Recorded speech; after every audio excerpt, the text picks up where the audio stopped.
local badger group, just get out there in your own neighbourhood and find out what's going on there. It'll really open your eyes. Not just to badger crimes, but to wildlife crimes in general. It's all around you. I can guarantee you, within a couple of miles of where you live, animals are being persecuted. And it's a matter of getting out and about, join the Badger Trust, join your local badger group, and get out and about around your local area.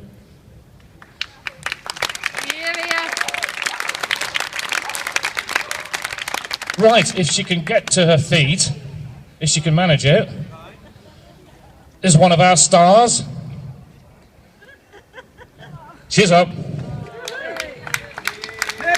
She's had a few trips to A&E, all sorts of disasters, but she was determined all the way through. A couple of months ago, she was determined to do this walk from start to finish. And she did. And she did. She was determined and she did it. Very, very well done.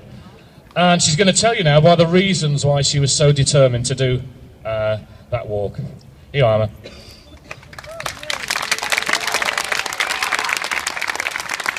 Thank you. My name is Emma Menec. I'm a wildlife sculptor and I also run a badger vaccination group in Devon.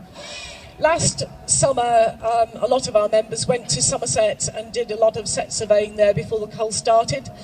And we found that roughly 1 in 4 farmers were already taking the law into their own hands and killing their badgers before the culls even started. As a result of that, and also of our experiences in the badger cull zones, I've written a report about the badger culls, which you can find on the TBVAC website, which is tbvac.weebly.co.uk. And you'll also find on there a crime spotters sheet, and that is all about ways of spotting, reporting badger crimes or crimes against badgers. And this is entirely based on my own mistakes for not knowing exactly how to do things. What we've discovered is that the law will do everything in its power not to bring a prosecution. So you've got to report things in the right way to the right people. And if you go to the TBVAC website, you'll see this crime spotters sheet. It shows you what to look out for, who to report it to, and how to report it, very crucially. And it's got a cut out and keep list of phone numbers you can keep in your wallet. Badgers across this country desperately need badger defenders. They need people like you who walk a regular route. Maybe you go walking generally, or you have a dog that you walk every day. We need people like you to look out for the wildlife in your area and to defend your patch of Eden. I see that as my rent for being on this planet, as Alice Walker once put it. I think that says it all. Activism is the rent I pay for being on this beautiful planet. Anyway, I was determined to finish the Great Badger Trail. Because I was the first person to put her hand up and say, yes, that's brilliant, I'll do that. I got landed with the job of leading the walk, which was something I didn't ask for, but I was prepared to embrace it. So I want to say a massive thank you to Julie Buxton, who came up with this brilliant idea that had me pogoing around the room with glee. Well done, Julie. At times we thought it couldn't be done, but we did it. I also want to thank all of the walkers and all of the helpers. You've been amazing.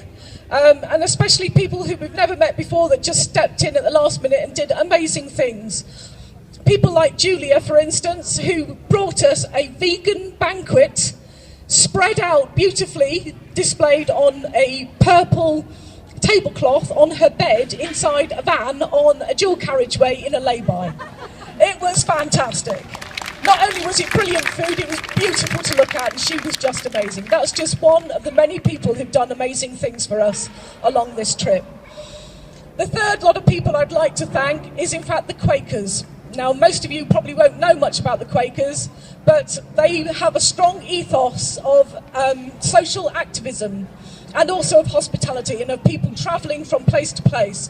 So the Friends meeting houses, which is what the Quakers organisations are called, or the buildings are called, they actually put us up out of 6 out of the 9 nights that we stayed over. So a huge thank you to the Quakers for not needing to have this explained, because they got it straight away. Finally, I want to thank somebody who you might be surprised to hear me say this. Okay, so Hold your breath, because I will explain. I want to thank David Cameron and Owen Paterson for recruiting so magnificently for the League Against Cruel Sports, the Hunt Saboteurs Association, and for the Green Party.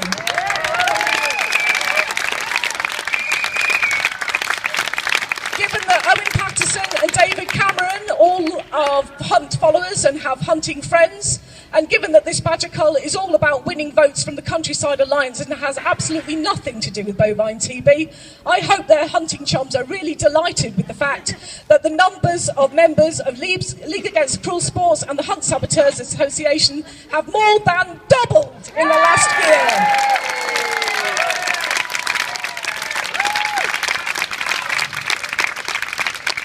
David Cameron and Owen Paterson have forced middle-aged people like me off the fence. I've been meaning to join the Hunt Saboteurs Association, the League Against Cruel Sports and the Green Party for the last 30 years.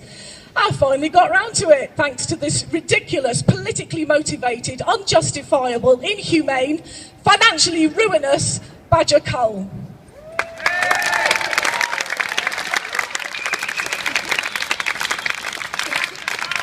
Finally, I want to squash a few myths. Owen Paterson would have us believe that badgers are a wildlife reservoir, quote unquote. They are not. They are an overspill. Absolutely everything catches bovine TB. It's not just badgers.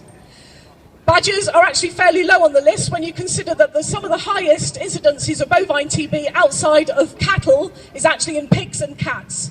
We must not keep repeating this myth, because it makes it a fact, and it is not.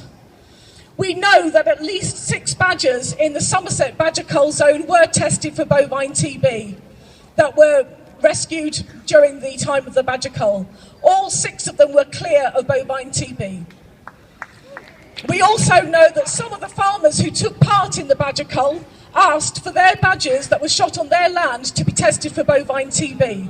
The fact that no figures have come out suggests that they were all clear.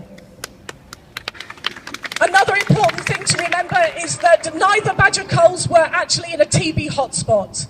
In Somerset, you can walk for 10 miles and not see a single cow.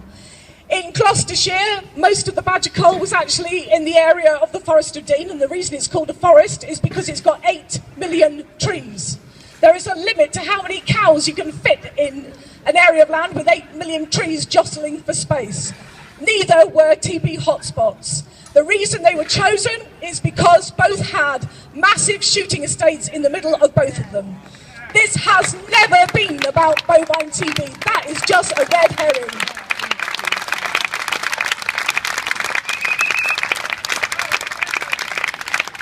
Finally, can I also squash another myth about badger vaccination? I'm saying this as somebody who heads a badger vaccination group in Devon. Vaccinating badgers will make no difference to bovine TB in cattle, but it will make a difference to those badgers. It will protect them from bovine TB, from a dairy industry out of control. That is why I support badger vaccination, to protect our badgers, not to prevent bovine TB in cattle, because there are 101 ways you can do that. If you have a look at the TBVAC website, that's tbvac.weebly.co.uk, you will find 20 ways of preventing bovine TB in cattle without killing wildlife. Please share that with farming neighbours. Try and educate them. There are so many ways that this could be tackled, and we are not doing in this country. People often ask me, how comes we've got a problem with bovine TB in this country and they don't have in Europe? Well, the simple answer is, we have the NFU and they do not.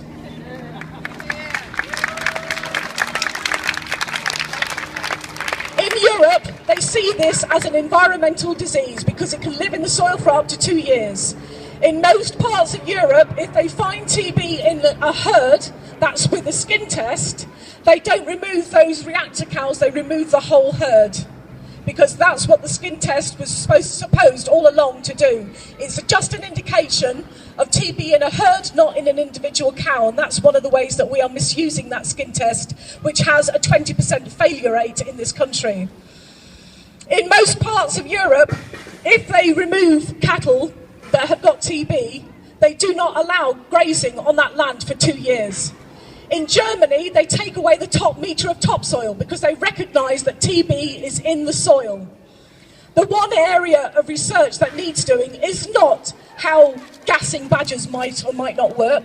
What needs to be done is researching bovine TB in land-based invertebrates, because so far as I've seen, nobody has done that research. Given that badgers eat 50% of their diet is roughly earthworms, it's no wonder that they get bovine TB from TB-infected land. We've got to change the parameter of these arguments and stop sliding accidentally into the kind of language that Owen Paterson would have us believe, because it helps to perpetuate these myths. Thank you all for turning up. You've been absolutely amazing. I can't tell you how lovely it was to have such an amazing reception committee. I certainly boo-hooed quite a lot because it was just so emotional. You were just lovely. It has been quite a challenge. We've had well, certainly dramas and occasional catastrophes every single day along the way. My feet are unspeakable. Some of you have seen the pictures, but believe me, since then they've gotten much worse. I'm just amazed that we got through it, because at times it didn't look like we would. When I started training, and I did start training for this 2 months before the Great Badger Trail started, I couldn't do more than 2 miles without feeling like I've been beaten up, because I've got fibromyalgia, which is like ME with extras. So I'm just astonished that I've walked 130 miles, and I'm just astonished that so many of the other members did too. And it just shows how bloody minded and committed we all are, which is a skill and a talent we will need in bucket loads in the months to come. Save our badgers! Save our badgers! Save our badgers! Save our badgers! Thank you. Thanks, Anna. Well done again.